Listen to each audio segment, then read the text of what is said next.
Chers étudiants, bonjour. C'est Madame Bouchour pour vous donner le cours de botanique.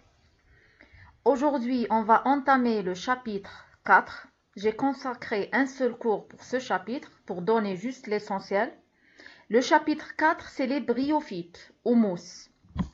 Les bryophytes sont le premier groupe, le premier embranchement des cormophytes. On a fini avec les thalophytes. Aujourd'hui, on va commencer les cormophytes. Pour rappel, il faut savoir que les végétaux sont divisés en deux groupes, les thalophytes et les cormophytes. Les thalophytes, c'est les végétaux qui ont un appareil végétatif sous forme de thalles, ni vraies feuilles, ni vraies tiges, ni vraies racines, il n'y a pas de tissu, il n'y a pas de vaisseau, c'est des thalles. Les thalophytes sont les algues, les champignons et les lichens. Les lichens, c'est quoi? C'est une association, une symbiose entre une algue et un champignon. Les cormophytes commencent par les bryophytes ou mousses. Il y a aussi les ptéridophytes ou fougères et bien sûr les spermaphytes qui sont les plantes à graines, les plantes supérieures partagées en angiospermes et gymnospermes. Nous, on s'intéresse aux bryophytes et ptéridophytes. Aussi, autre chose, les algues, champignons, lichens et bryophytes sont les végétaux non vasculaires. C'est quoi les végétaux non vasculaires? C'est-à-dire qui ne contiennent pas de tissu vasculaire ou les vaisseaux, les tissus conducteurs qui sont deux, le phloème et le xylème. Par contre, les ptéridophytes, c'est des cormophytes vasculaires comme les spermaphytes. Et aussi, algues, champignons, lichens, bryophytes et ptéridophytes, ce qu'on appelle les plantes inférieures, toutes sont des cryptogames. Les cryptogames, c'est-à-dire crypto, c'est caché et game, c'est la reproduction.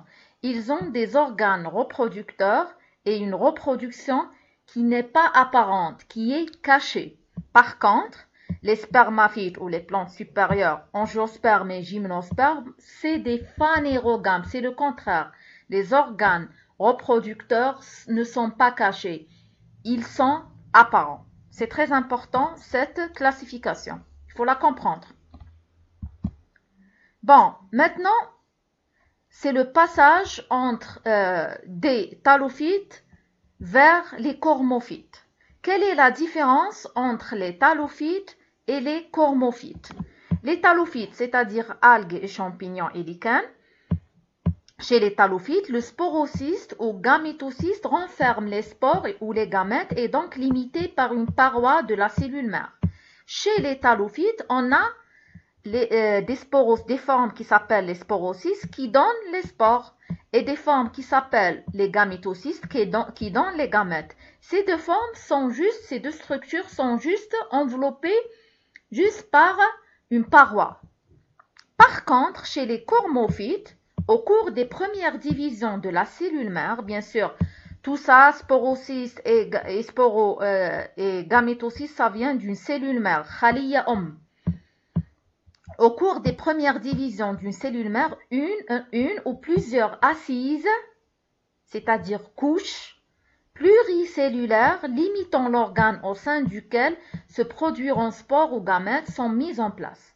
Les sporanges et les gamétanges sont donc limités par une ou plusieurs couches de cellules. C'est ça la différence entre les thalophytes et les cormophytes. C'est une évolution si vous voulez, c'est-à-dire les premiers cormophytes sont venus par ce phénomène, c'est-à-dire on a une cellule mère, elle est entourée par des couches pluricellulaires, des assises. Comme vous voyez ici, ce n'est pas juste une paroi, c'est des assises cellulaires.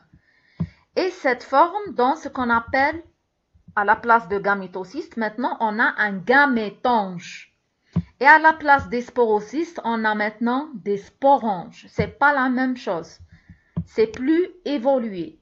C'est ça le passage des thalophytes vers les cormophytes. C'est le premier phénomène qui se fait au niveau des divisions de la cellule mère pour donner les sporocystes et les gamétocystes. Les cormophytes donnent des gamétanges et des sporanges. Les bryophytes sont le premier groupe, le premier embranchement des cormophytes.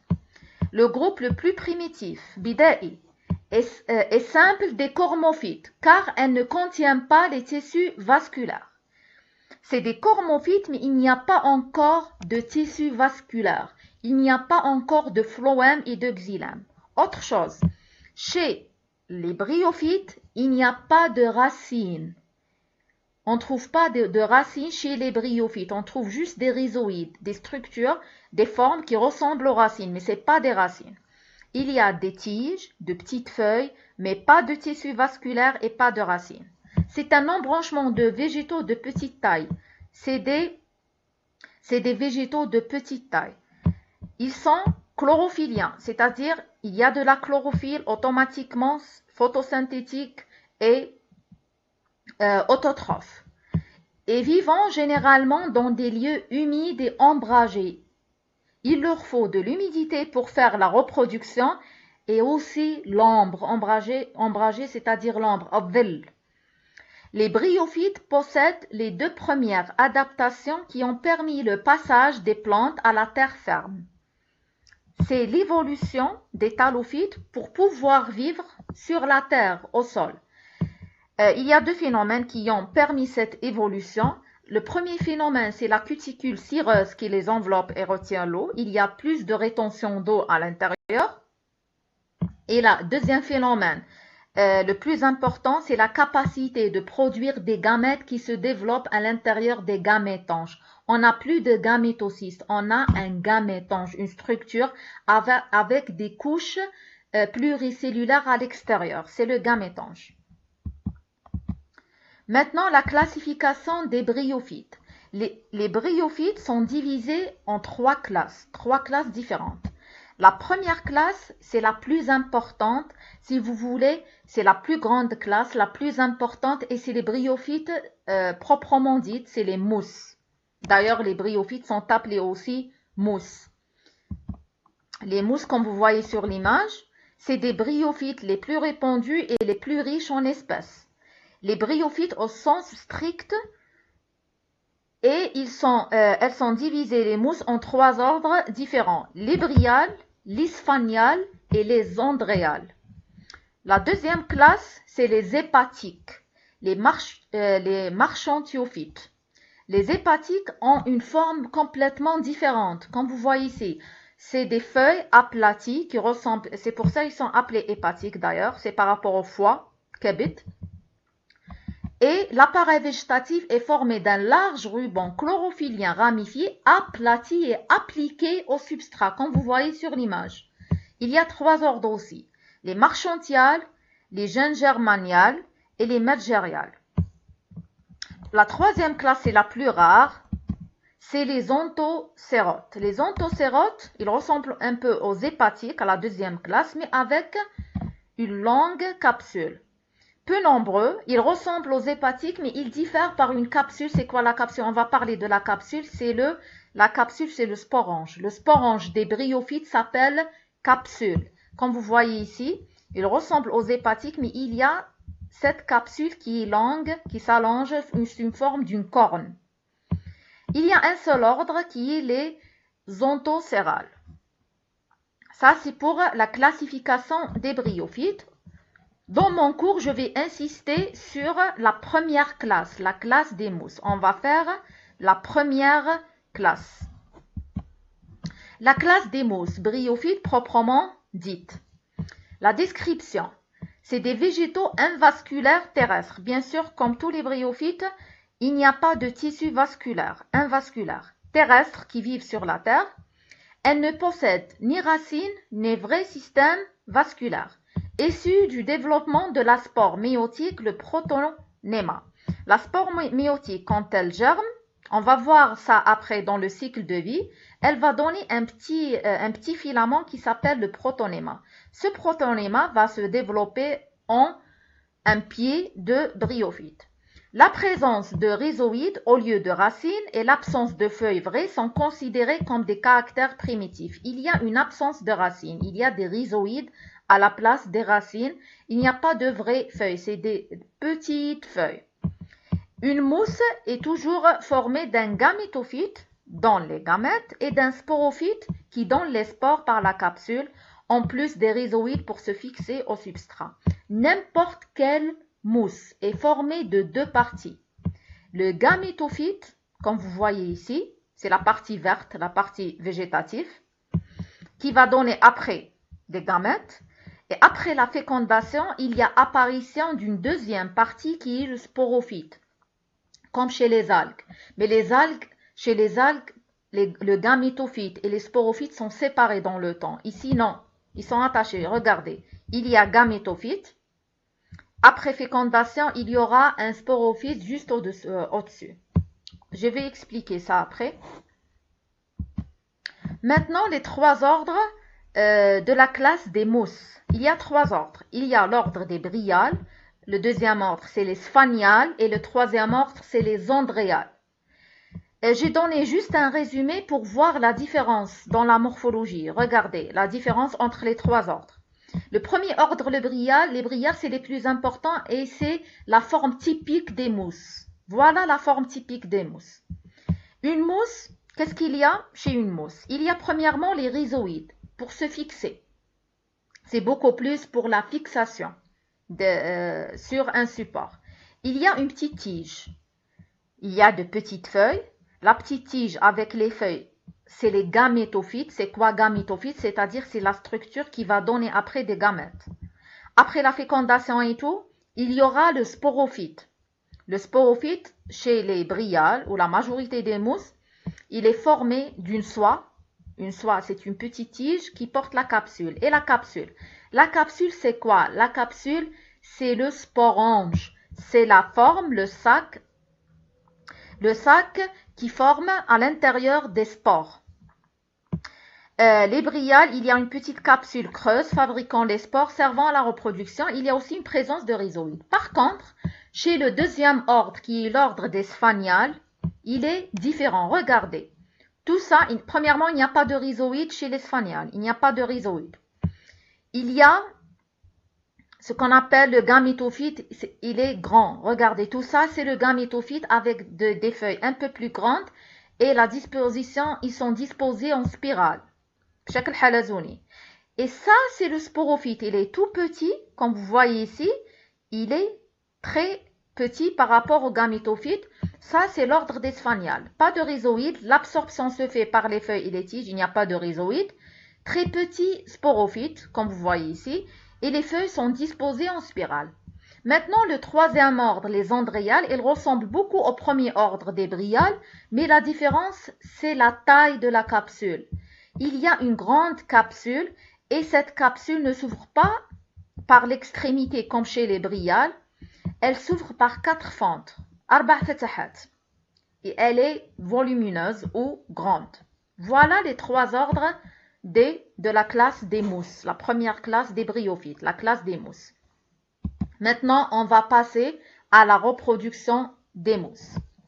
Les mousses sont des espèces dioïques, c'est-à-dire il y a un pied mâle et un pied femelle. C'est ça les espèces dioïques. J'ai expliqué ça. Une espèce dioïque, c'est le contraire d'une espèce monoïque. Une espèce monoïque, c'est-à-dire les deux sexes sur le même pied. Une espèce dioïque, il faut 2 pieds pour faire la reproduction. On a une mousse mâle et une mousse femelle. La reproduction, elle est sexuée. On ne parle pas de reproduction asexuée chez les bryophytes et en général chez tous les cormophytes. Il n'y a pas de reproduction asexuée. La reproduction asexuée existe beaucoup plus chez les thalophytes. Maintenant, la fécondation est une oogamie. On a parlé plusieurs fois des types de fécondation. L'oogamie, quand vous trouvez ça, oogamie, vous comprenez directement que le gamète femelle, c'est une oosphère unique, volumineuse. Il n'y a pas un grand nombre. Et les gamètes mâles sont très nombreux, de petite taille et surtout mobiles. C'est ça l'oogamie. Les cellules reproductrices, spores et gamètes, sont respectivement formées dans les sporanges, capsules contenant les spores, et le gamétange entéridie ou archégone. Les spores sont formés dans la capsule ici, c'est le sporange, et les gamètes sont formés ici, sur l'extrémité du gamétophyte femelle. Il y a le gamétange femelle qui s'appelle archégone, et le mâle contient à son extrémité le gamétange mâle qui s'appelle l'entéridie. C'est très important tout ça. Et la différence entre le gamétange et le gamétocyste des talophytes, c'est cette couche pluricellulaire qui l'entoure. Chez la plupart des espèces de mousses, les gamétophytes mâles et femelles sont distincts. C'est-à-dire, c'est une espèce dioïque. Il y a le gamétophyte mâle tout seul et le gamétophyte femelle, ils sont distincts. Les mâles portent les enteridies et les femelles portent les archégones. Les gamétanges se différencient à l'extrémité des axes des gamétophytes. Comme vous voyez ici sur les schémas, c'est très clair ici. Il y a un gamétophyte femelle et un gamétophyte mâle. Maintenant, c'est quoi le gamétange mâle? Le gamétange mâle chez le mousse est appelé entéridie. Les gamétanges mâles ou enteridies sont de petits sacs ovoïdes,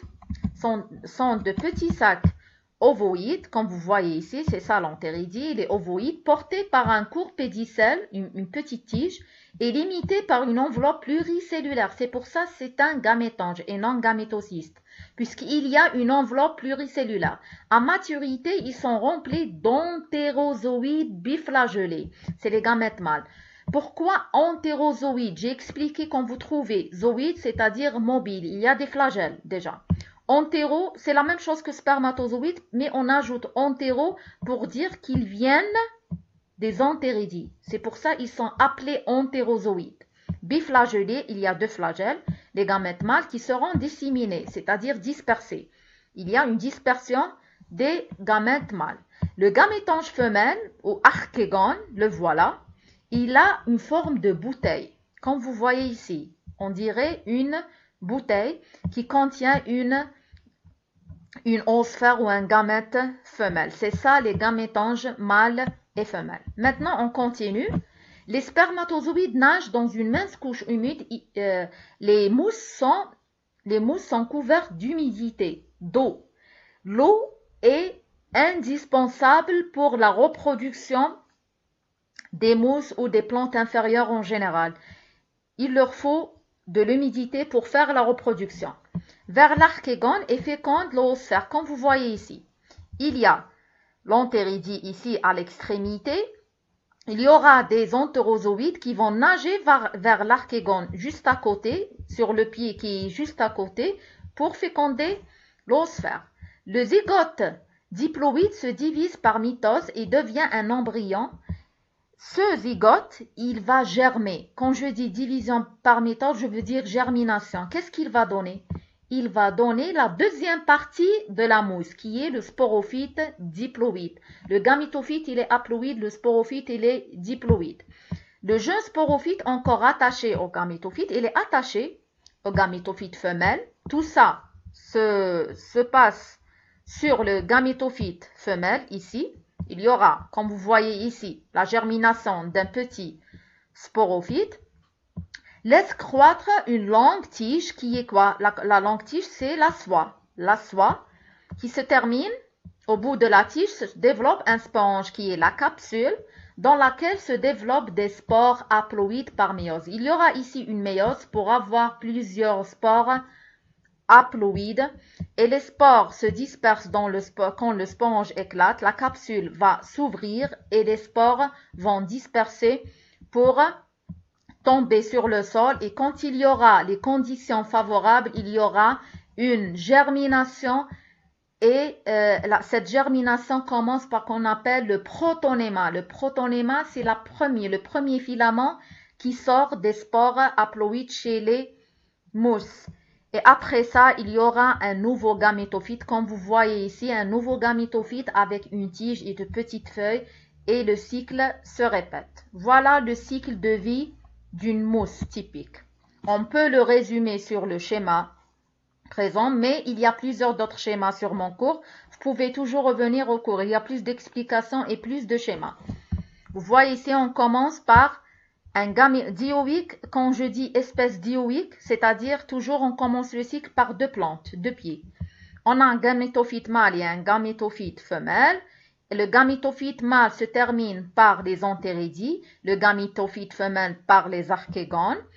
À maturité, les antéridies vont libérer les entérozoïdes qui vont aller jusqu'à l'oosphère pour le féconder. Il y aura un zygote diploïde. Le zygote diploïde va se diviser par des mitoses pour germer et donner le sporophyte. Il commence par la soie et puis la capsule. La capsule contient à l'intérieur des spores. Bien sûr, après plusieurs méioses, il y aura des spores.